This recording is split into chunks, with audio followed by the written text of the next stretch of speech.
আসসালামু আলাইকুম। আপনি যদি থিয়েটারকে পেশা হিসাবে গ্রহণ করতে চান, সেক্ষেত্রে আপনার বেশ কিছু পদক্ষেপ বা বেশ কিছু সিদ্ধান্ত, বেশ কিছু তথ্য আপনাকে জানতে হবে। যেমন ধরুন, থিয়েটারকে পেশা হিসাবে গ্রহণ করলে আপনার বেতন বা আপনি কিভাবে অর্থ প্রাপ্তি সেখানে হবেন। কারণ অর্থ ছাড়া তো বা ইনকাম ছাড়া তো আপনি আপনার জীবন অতিবাহিত করতে পারবেন না। হতে পারে আপনার পরিবারের অনেক অর্থ সম্পদ আছে, সেটা ব্যবহারকে থিয়েটারকে শৌখিন হিসাবে গ্রহণ করতে পারেন। কারণ থিয়েটারের বিভিন্ন স্টেজ আছে, শৌখিন থিয়েটার আছে, তারপর হচ্ছে পেশাদার থিয়েটার আছে বা বিভিন্ন ধরনের থিয়েটার রয়েছে।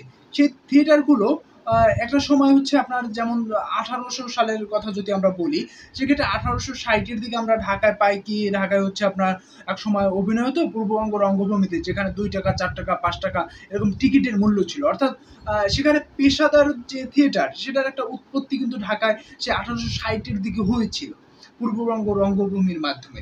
আবার যদি আমরা বরিশালের কথা চিন্তা করি, বরিশালে বলা হয়ে থাকে শৌখিন থিয়েটারের মাধ্যমে পেশাদার থিয়েটারের একটা যাত্রা শুরু হয়েছিল, যেটা হচ্ছে মেবি স্বর্ণশৃঙ্গ নামে কোনো একটা নাটক ছিল। ওই নাটকটায় যখন অনেক দর্শক হয়, দর্শক সমাগম আর কি রোধ করার জন্য বা কমানোর জন্য টিকিটের ব্যবস্থা করা হয়েছিল, যেখানেও আপনার হচ্ছে ৳১ থেকে ৳৫ ভিতরে টিকিটের মূল্য ছিল। অর্থাৎ হতে পারে বরিশালে হচ্ছে আপনার দর্শক সমাগম কমানোর জন্য বা দর্শকের চাপ বেশি, এজন্য টিকিটের ব্যবস্থা করা হয়েছিল। কিন্তু তখনও কিন্তু ওই পেশাদার থিয়েটারের যাত্রাটা শুরু হয়েছিল, যেটা হচ্ছে আপনার ধারণা করা হয়ে থাকে ১৮৫০ পরবর্তী সালে। তাহলে ১৮৫০ যখন বরিশালে আপনার এরকম একটা অভিনয় হলো, যেখানে হচ্ছে আপনার পেশাদার থিয়েটারের একটা স্বপ্ন বা পেশাদার থিয়েটারের একটা যাত্রা শুরু হলো, যেটা হচ্ছে বিভিন্ন রাইটার বলে থাকেন যে যারা হচ্ছে গবেষণা করেন বা হচ্ছে ইতিহাসবিদ আছেন যারা, তারা বলে থাকেন বরিশালেই পেশাদার থিয়েটারের উৎপত্তিটা দেখেছিল। বা যেটা হচ্ছে ঢাকায় আপনার ১৮৬০ পরবর্তী সালে বা বলা হয়ে থাকে ১৮৭১ সালে এরকম হয়েছিল। অর্থাৎ পেশাদার থিয়েটারের যাত্রাটা ঢাকায় পূর্ববঙ্গ রঙ্গভূমির মাধ্যমে একটা স্বপ্ন দেখেছিল। পেশাদার থিয়েটার একটা সময় ওরকম শুরু হলেও কিন্তু ওই পেশাদার থিয়েটারটা দীর্ঘমেয়াদী বা দৃঢ় একটা অবস্থানে যেতে পারেনি। দেখুন, আজকে বর্তমানে ২০২৫ সালে এসে আমরা যখন শিল্পকলায় নাটক দেখতে যাই, তখন আমাদের কত টাকার টিকিট কাটতে হয়? ৳২০০, ৳১০০ বা হচ্ছে অনেক সময় ৳৫০ থাকে, বা হচ্ছে ৳৫০০ বা হচ্ছে ৭০০ বা ৳১,০০০ ধরুন, সর্বোচ্চ ধরলাম একটা টিকিটের মূল্য। তাহলে দেখুন, যে টিকিটের মূল্য আপনার ১৮৬০ বা ১৮৫০ সালে ছিল ৳৫ সর্বোচ্চ, সেখানে এখন ২০২৫ সালে এসে ৳১,০০০।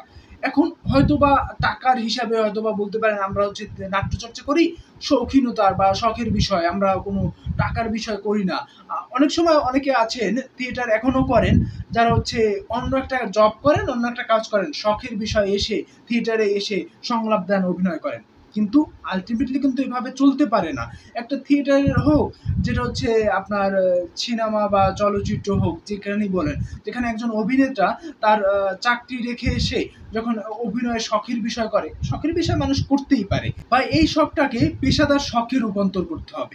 এটা করতে হবে কিন্তু যারা এই নাটকের সঙ্গে যুক্ত বা থিয়েটারের সঙ্গে যারা যুক্ত আছেন, তাদেরকেই করতে হবে।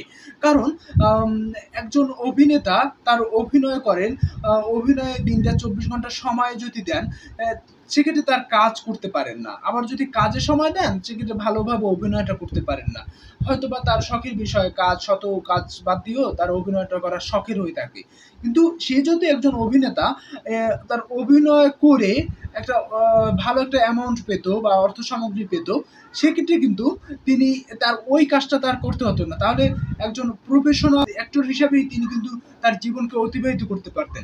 সেটা বিভিন্ন স্টেজে, যেমন হচ্ছে একজন নাট্যকারও এভাবে করতে পারতেন। নাটক লিখে যদি ভালো তিনি আ টাকা বা অর্থ সামগ্রী পেতেন, বা একজন নির্দেশক একটা নাটক নির্দেশনা দিয়ে ভালো অর্থ সামগ্রী পেত, সেক্ষেত্রে তার অন্য কোনো কাজ, অন্য কোনো ব্যবসা করতে হতো না। তিনি সমগ্র সময়টাই নাটক নিয়ে দিতে পারতেন। অর্থাৎ আপনি যদি থিয়েটারকে পেশা হিসেবে গ্রহণ করতে চান, আপনার কিন্তু এই বিষয়গুলো খেয়াল রাখতে হবে। এখন আমাদের দেশের অবস্থানটা কোন অবস্থানে আছে? নাটক নিয়ে ভবিষ্যৎ পরিকল্পনা কি? বা ভবিষ্যৎ দৃষ্টিভঙ্গি কি? এই সব বিষয় কিন্তু খেয়াল রেখে আপনাকে একাডেমিক হিসাবে বা হচ্ছে আপনার পেশাদার হিসেবে গ্রহণ করতে হবে। এখন বলতে পারেন, একাডেমিক থিয়েটারে যারা যুক্ত, তাদের পেশাটা আসলে কি? আমি দেখছি তাদের ধরেন অনেক ধরনের পেশার স্কোপ আছে। সেগুলো ব্যবহার করতে হবে আমাদেরকে যারা আমরা একাডেমিক থিয়েটারের সঙ্গে আছি, আমাদেরকেই সেটা করতে হবে। ধরুন আমরা যদি বিসিএস এর কথা বলি, সেক্ষেত্রে বিসিএস কিন্তু এখনো শিক্ষা ক্যাডার, অর্থাৎ থিয়েটার থেকে এসে শিক্ষা ক্যাডার আপনার মেবি পাওয়া এখনো যায় না। দেখুন এটি যখন প্রচলন আপনাকে করতে হবে, অর্থাৎ বিসিএস আপনি যখন শিক্ষা ক্যাডার আনবেন, তখন আপনাকে আপনার শিক্ষা প্রতিষ্ঠানে আগে থিয়েটারটা চালু করতে হবে ভালোভাবে। থিয়েটার সাবজেক্টটা ভালোভাবে যদি আপনার চালু হয়, স্কুলে মেবি এখনো নেই, আমি জানি না, বাট কলেজে আছে, কয়েকটা কলেজে আছে যেখানে থিয়েটার অ্যান্ড মিডিয়া এরকম নামের সাবজেক্টটা আছে। সেক্ষেত্রে এই যে কলেজগুলোতে এগুলো আরো বাড়াতে হবে, আরো বৃদ্ধি করতে হবে। এবং আপনার স্কুলেও চাইলে থিয়েটারের একটা সাবজেক্ট অ্যাড করা যায়। সেক্ষেত্রে যারা একাডেমিক থিয়েটারের সঙ্গে যুক্ত আছে তাদের কিন্তু আরো একটা ভালো একটা পদক্ষেপ খুলে যাচ্ছে, বা ভালো একটা পদক্ষেপ তৈরি হচ্ছে, ভালো একটা স্থান তৈরি হচ্ছে তার। এছাড়াও তিনি বিভিন্ন কোম্পানি রিলেটেড কাজ করতে পারেন, বা শিক্ষা প্রতিষ্ঠানে যুক্ত হতে পারেন। বিভিন্ন ধরনের তার স্কিল তৈরি আছে, কারণ তিনি যখন একাডেমিক থিয়েটারে কেউ যুক্ত হয়, তাকে গবেষণা থেকে শুরু করে ব্যবহারিক থিয়েটার বলেন, বাহ্যিক থিয়েটার বলেন, সব ধরনের থিয়েটার তাকে করতে হয়। অর্থাৎ তার অভিনয়টাই নয়, শুধুমাত্র সে অভিনয় করেন না।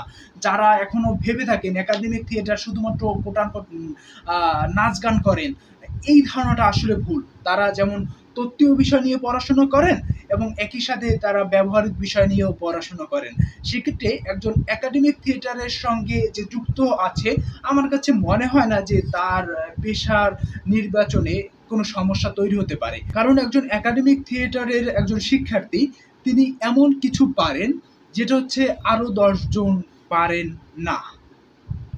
তাই আপনাকে যদি আপনি পেশা হিসেবে নির্বাচন করতে চান, আপনি একাডেমিক থিয়েটারে যুক্ত হতে পারেন, বাট অন্য যে পেশাদার থিয়েটার আছে আমাদের দেশে, বা আমাদের দেশে যে ধরনের থিয়েটার আছে, এই থিয়েটার সম্পর্কে আমার বেশি ধারণা নেই। আপনাকে নিজের একটু অনুসন্ধান করতে হবে এবং নিজের সিদ্ধান্ত নিতে হবে। আসলে কি এখানে যুক্ত হয়ে আমি ইনকাম করতে পারবো? আমি কি আমার জীবন অতিবাহিত করতে পারবো? কারণ শুধুমাত্র তো শখের বিষয় দিয়ে জীবন চলবে না, আবেগ দিয়ে আসলে জীবন চলে না, এটাই মূল কথা।